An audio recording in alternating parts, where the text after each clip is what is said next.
আর যখন এই আগুনে পড়ে মানুষ মারা যায় তখন ইউনূস সাহেব সব দলবল নিয়ে জুস খেয়ে তিনি মিটিং করেন। তাকে এরা আশ্বাস দেয় যে তার সাথে তারা আছে। একটি বার এই যে ছোট্ট শিশুরা মারা গেল তাদের কথা তাদের মনে হলো না, তাদের জন্য কোনো দুঃখ দেখলাম না। হাসি হাসি মুখ নিয়ে আরও বলতে থাকলো সবাই সমর্থন দেবে। কি নিষ্ঠুরতা, কি জঘন্য মানসিকতা একবার ভেবে দেখেন। এই ডক্টর মোহাম্মদ ইউনূস অবৈধভাবে অসাংবিধানিকভাবে ক্ষমতা দখল করার পর থেকে মানুষের উপর অত্যাচার নির্যাতন শুরু করেছে। তার ক্ষমতা আসাটাই হচ্ছে একটা চক্রান্ত। এটা সে অবশ্য নিজেই স্বীকার করেছে। আপনাদের মনে আছে গত বছর সেপ্টেম্বর মাসে যখন সে গেল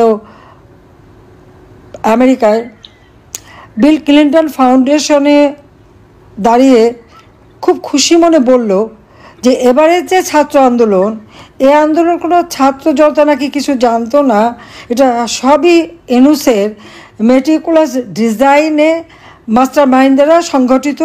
এবং সেই মাস্টার মাইন্ডকে আবার মঞ্চে ডেকে নিয়ে তাকে পরিচয় করিয়ে দিয়ে সে বলল যে সে এই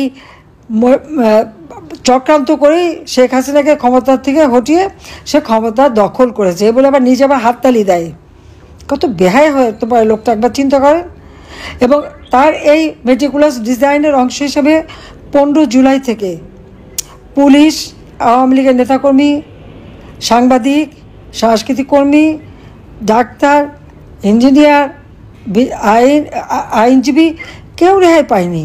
ছাত্র, শিক্ষক প্রত্যেকের লাঞ্ছিত হয়েছে, হত্যা করা হয়েছে। 460টা পুলিশ ফাঁড়ি পুড়িয়ে দেওয়া হয়েছে। পুলিশকে পুড়িয়ে মারা, লাঠিতে পিটিয়ে পিটিয়ে মারা হয়েছে। পা বেঁধে সেই ফ্লাইওভারের সাথে ঝুলিয়ে রাখা হয়েছে। আওয়ামী লীগের নেতা সেই জুয়েলকে পা বেঁধে ঝুলিয়েছে। ঝিনাইদহ আমার পার্টি সেক্রেটারি কিরণ, তাকে মেরে পা বেঁধে ঝুলিয়ে রেখেছে। এরকম অগণিত আওয়ামী লীগের নেতাকর্মীকে হত্যা করেছে। অন্তঃসত্ত্বা একটা সেপাই পুলিশ, তাকে পর্যন্ত পিটিয়ে হত্যা করেছে। আমার মোটর কেডের যে পাইলট ছিল, যাত্রাবাড়ি থাকতো, তাকে মেরে ব্রিজের কাছে ফেলে রেখেছিল। সে কাজে আসে না কেন, খোঁজ নিয়ে দেখি সেই পুলিশ সেখানে পড়ে আছে। জায়গায় জায়গায় ঘুরে ঘুরে কোন বাড়িতে পুলিশ আশ্রয় নিয়েছে তাদেরকে নির্মমভাবে হত্যা করেছে। র্যাবের অফিসারকে হত্যা করেছে, সেনাবাহিনীর গায়ে হাত দিয়েছে, কী না করেছে। বাংলাদেশ বেতার, বাংলাদেশ টেলিভিশন থেকে শুরু করে সড়ক ভবন, সেতু ভবন, দুর্যোগ মন্ত্রণালয় ভবন থেকে শুরু করে সব জায়গায় আগুন দিয়েছে। মানুষ ছাদে যে আশ্রয় নিয়েছে, হেলিকপ্টারে করে করে তাদেরকে আমরা উদ্ধার করেছি। বেসরকারি ইন্ডাস্ট্রিতে আগুন দিয়েছে, তারা সব ছাদে উঠে আমাকে ফোন, চিৎকার, কান্নাকাটি, হেলিকপ্টার পাঠিয়ে তাদেরকে আমার উদ্ধার করতে হয়েছে। এই যে ঘটনাগুলি 15ই জুলাই থেকে যে ঘটনাগুলি তারা ঘটায়, মেট্রো রেল থেকে শুরু করে সব জায়গায় আগুন দেওয়া, পুলিশ হত্যা করা, আওয়ামী লীগের নেতাকর্মী হত্যা করা, বাড়ি বাড়ি যে হামলা করা, প্রত্যেকটা সংসদ সদস্যের প্রতিটি বাড়িতে এবং তার সমস্ত সেই সংসদ ভবন সেখানে হামলা, এবং সংসদ সদস্যদের যে ফ্ল্যাটগুলি ছিল প্রত্যেকটা তারা লুট করেছে। কি সমন্বয়ক, তারা ছাত্র, কাজে তাদের সব অধিকার আছে, যার বাড়ি যে কোনো সময় ঢুকে লুটপাট করতে পারবে, আগুন দিতে পারবে। সবচেয়ে বড় কথা 32 নম্বর বঙ্গবন্ধু ভবন, যেটা স্মৃতি জাদুঘর হিসেবে আমরা প্রতিষ্ঠা করেছি। আমাদের 2 বোনের তো কোনো কিছু ছিল না, তারপরে তো আমরা সেটা জনগণকে দান করেছি। কেন? এই বাড়ি থেকে জাতির পিতা বঙ্গবন্ধু শেখ মুজিবুর রহমান স্বাধীনতার ঘোষণা দিয়েছেন, আর এই বাড়িতে তাকে নির্মমভাবে হত্যা করা হয়েছে। আমার মা নিজে তিল তিল করে এই বাড়িটা গড়ে তুলেছে। এমনকি আপনারা শুনলে অবাক হবেন, এই বছর আমার বাড়ির হাউস বিল্ডিং কর্পোরেশনের লোন নিয়ে করা, সেই লোনের সব টাকা কিন্তু তখনও শোধ হয়নি, কারণ 75-এর পর তো আর সেই লোন শোধ হয়নি। 81 সালে 6 বছর পর আমি যখন ফিরে আসি, হঠাৎ একদিন পত্রিকায় দেখি বাড়িটা নিলামে উঠেছে। আমি তাড়াতাড়ি ছুটে যাই, হাউস বিল্ডিং কর্পোরেশনের সাথে কথা বলি। আমি যে সবাইকে তো মেরে ফেলেছিল এই বাড়ির মালিক যিনি, তাহলে এটা এখন আপনারা নিলামে দিলেন। তাদের বদান্যতায় আমি সত্যি মুগ্ধ, কারণ তারা বোর্ড মিটিং করে তখন ওই দলিলটা আমার হাতে তুলে দেয়। এরপর আমি এই বাড়িটা বঙ্গবন্ধু মেমোরিয়াল ট্রাস্ট করে আমি আর রেহানা ট্রাস্টকে দান করে দিই। আমাদের কিন্তু ঢাকা শহরে কোনো জমি বাড়ি কিছুই ছিল না, থাকার জায়গাও ছিল না। আমি তো যাযাবরের মতো থাকতাম, ফুপুরদের বাড়ি থাকতাম, ছোটো ফুপুর বাসায় যে থাকতাম। এই বাড়িটা পর্যন্ত আজকে ভেঙে গুড়িয়ে দিল, যে বাড়িতে তখন আমার বাবার রক্তের দাগ, বুলেটের দাগ, যেটা ছিল একমাত্র আমাদের সান্ত্বনা, সেটা ভেঙে গুড়িয়ে দিল। কি অপরাধ ছিল? স্বাধীনতা ঘোষণা দিয়েছে, এটা অপরাধ? সেই ভেঙে আবার বুলডোজার দিয়ে যেদিন ভাঙলো, আগে দিল আগুন, পরে বুলডোজার দিয়ে ভাঙলো 6 ফেব্রুয়ারি। আপনারা দেখেছেন সেখানে সেই এক পতাকা, বোধহয় হিজবুত তাহরির পতাকা উড়িয়েছিল ওই বাড়িতে, ওই বাড়ি ভেঙে দিয়ে। এদেরকে কে নিয়ে এসেছে? ডক্টর ইউনূস। সে তো জঙ্গিদের সমস্ত মুক্ত করে দিয়ে তাদের সহায়তা ক্ষমতা দখল করেছে। জনগণের ম্যান্ডেট নিয়ে তো আসেনি। নির্বাচনে দাঁড়ালে সে কি জিততে পারবে? জীবনেও পারবে না। সে সংবিধান মানে না, আইন মানে না। গ্রামীণ ব্যাংকের আইনে ছিল 60 বছর বয়স পর্যন্ত কেউ এমডি থাকতে পারবে, সে কোনো আইন মানে নাই। তার যখন 70 বছর বয়স হয়ে গেছে, তখনও তিনি এমডি পদ ছাড়বে না। কেন ছাড়বে না? টাকা, এমডি থাকলে সব টাকা 9-6 করতে পারে, সেই কারণে। এবং আপনারা দেখেছেন গোপালগঞ্জের যে ঘটনা ঘটালো 16 তারিখে, আপনি একবার চিন্তা করতে পারেন। সে গোপালগঞ্জে যে জাতির পিতা বঙ্গবন্ধু সম্পর্কে এই 2 দিনের ছোকরারা, ওরা যখন গ্রাম থেকে আসে ছাত্রলীগে স্থান করে নিয়েছিল, তখন তো বঙ্গবন্ধু শেখ মুজিবের নামে কত মিষ্টি কথা। অনেকে তো আমার গণভবনে যাওয়ার সাথে ছবিও তুলেছে, তাও আছে। এখন তারা ওখানে যে বঙ্গবন্ধু সম্পর্কে আজে বাজে নোংরা কথা বললে কোন মানুষটা সহ্য করবে? তখন যারা হামলা দিয়েছে, তার সাথে ডক্টর ইউনূস, সে সেনাপ্রধানকে ফোন করে এবং জিওসি 55 ডিভিশনে ফোন করে এদেরকে পাঠিয়ে তাকে উদ্ধার করতে। আর এই উদ্ধার করতে যে ওই সেনাবাহিনী কি নির্মমভাবে গুলি করে সেখানে আমাদের কত নেতাদের হত্যা করেছে। এই ইমন, দীপ্ত শাহ, রমজান, সোহেল এবং আরাক রমজান সহ এদের সবাইকে নির্মমভাবে হত্যা করলো। এবং একটা ছেলে, দীপ্ত তো একটা দোকানে কাজ করতে বেরিয়ে এসেছে, তাকে গুলি করে মাটিতে ফেললো। শেষে বুট দিয়ে তার গলায় আপনারা দেখেছেন কীভাবে গলায় চাপা দিয়ে তাকে টেনে হিসে কয়েকজন মিলে, ওইরকম একটা শুকনা ছোট বাচ্চা ছেলে, তাকে কয়েকজন মিলে কীভাবে তার উপর নির্যাতনটা করেছে। তার উপরে গলায় পা দিয়ে, ওই বুট দিয়ে তার গলা পাড়িয়ে তাকে হত্যা করা। আমার প্রশ্ন, সেনাবাহিনী তো জাতির পিতা বঙ্গবন্ধু শেখ মুজিব গড়ে তুলেছিলেন, আর আমি এসে তো তাদের উন্নতি করেছিলাম। এই সিপাহীদের থাকার ব্যবস্থা, তাদের টিফিনের ব্যবস্থা, তাদের ডরমিটরি করে দেওয়া, তরুণ অফিসার যারা, তাদের জন্য ফ্ল্যাট বাড়ি নির্মাণ করে উন্নতভাবে থাকতে পারে সেই ব্যবস্থা, তাদের গাড়ি কেনা, তাদের জমি কেনা, বাড়ি কেনা, সব ব্যবস্থাই তো করে দিয়েছিলাম। বেতন, কত বেতন আমি বাড়িয়েছিলাম। আমি 123 ভাগ বেতন সকল সরকারি কর্মচারীদের সবার সব বাড়িয়ে দিই, বৃদ্ধি করে দিই।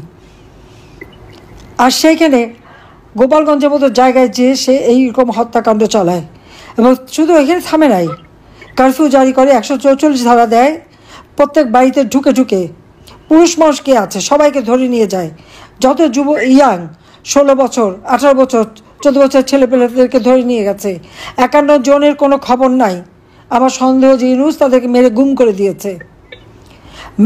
নারীদের উপরে অত্যাচার, ছোট শিশুদের গায়ে তাদের মায়ের দাগ, আর সারা বাংলাদেশ এই জঙ্গিরা শিশু ধর্ষণ, নারী ধর্ষণ, খুন খারাপি, কুপিয়ে মারা, যে কোনো মানুষকে লাঠি দিতে পিটিয়ে মারা,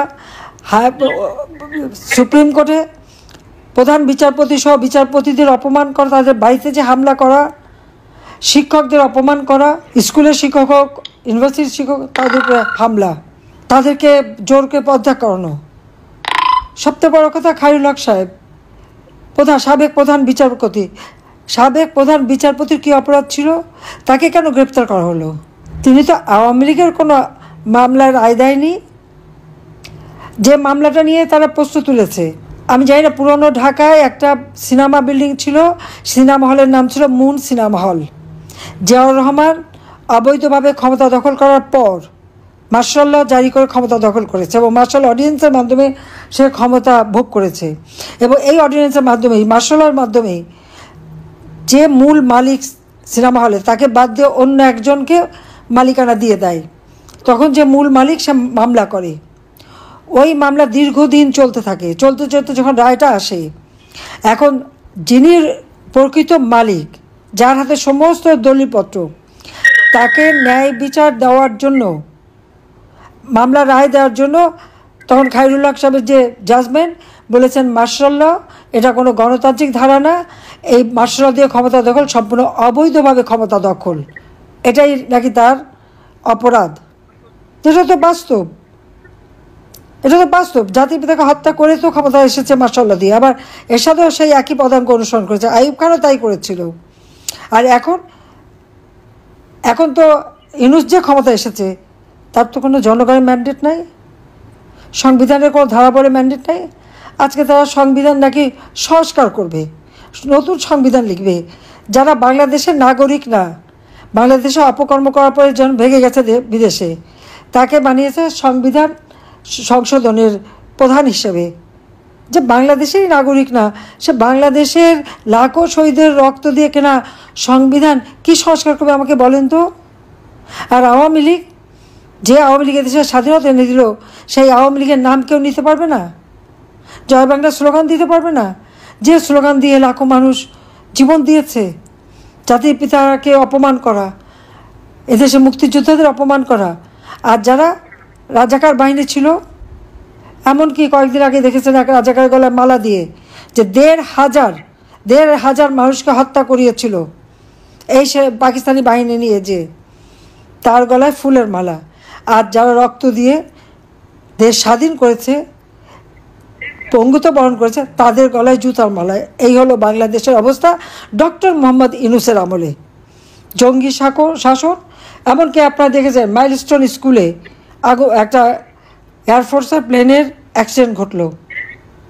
এই অ্যাক্সিডেন্ট ঘটার সাথে সাথে সেখানে আগুন লেগে পুড়ে গেল। এখানে প্রাইমারি শিক্ষার্থীরা ছিল। আজকে বাবা মা সন্তানের জন্য কান্নাকাটি, ভাই বোনের জন্য কান্নাকাটি। কী অপরাধ করেছিল তারা?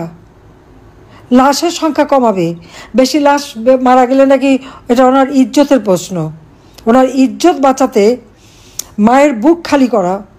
আর পোড়া হলেও তো সন্তান, আর এই সন্তান পোড়া শরীর থেকে ডিএনএ টেস্ট করে কে কার সন্তান সেটা কিন্তু আইডেন্টিফাই করা যায়। ডিএনএ ল্যাবরেটরি সব থেকে ভালো আধুনিক ল্যাব আমি বসিয়েছি, আমি করেছি। তানজিন গার্মেন্টস যখন আগুন লেগেছিল, সেখানে আমরা তাই করেছিলাম। দাঁত থেকে চুল থেকে সেই স্যাম্পল নিয়ে বাবা মার হাতে তুলে দিয়েছিলাম সেই লাশ। আজকে তারা সন্তানের লাশটাও দেখতে পারলো না। ডক্টর মোহাম্মদ ইউনূসের মান সম্মান ইজ্জত বাঁচাতে তাদের বস্তাবন্দি হয়ে হারিয়ে যেতে হলো। ওই ছোট্ট শিশুদের হারিয়ে গেল, বাবা মা আজকে কেঁদে ফেলে।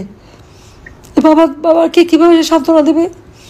শিক্ষকরা পর্যন্ত মারা গেছে সেখানে, এর জন্য কোনো জবাবদিহি নাই। আর যখন এই আগুনে পড়ে মানুষ মারা যায়, তখন ইউনূস সাহেব সব দলবল নিয়ে জুস খেয়ে তিনি মিটিং করেন। তাকে এরা আশ্বাস দেয় যে তার সাথে তারা আছে। একটি বার এই যে ছোট্ট শিশুরা মারা গেল, তাদের কথা তাদের মনে হলো না, তাদের জন্য কোনো দুঃখ দেখলাম না। হাসি হাসি মুখ নিয়ে আরও বলতে থাকলো সবাই সমর্থন দেবে। কি নিষ্ঠুরতা, কি জঘন্য মানসিকতা একবার ভেবে দেখেন।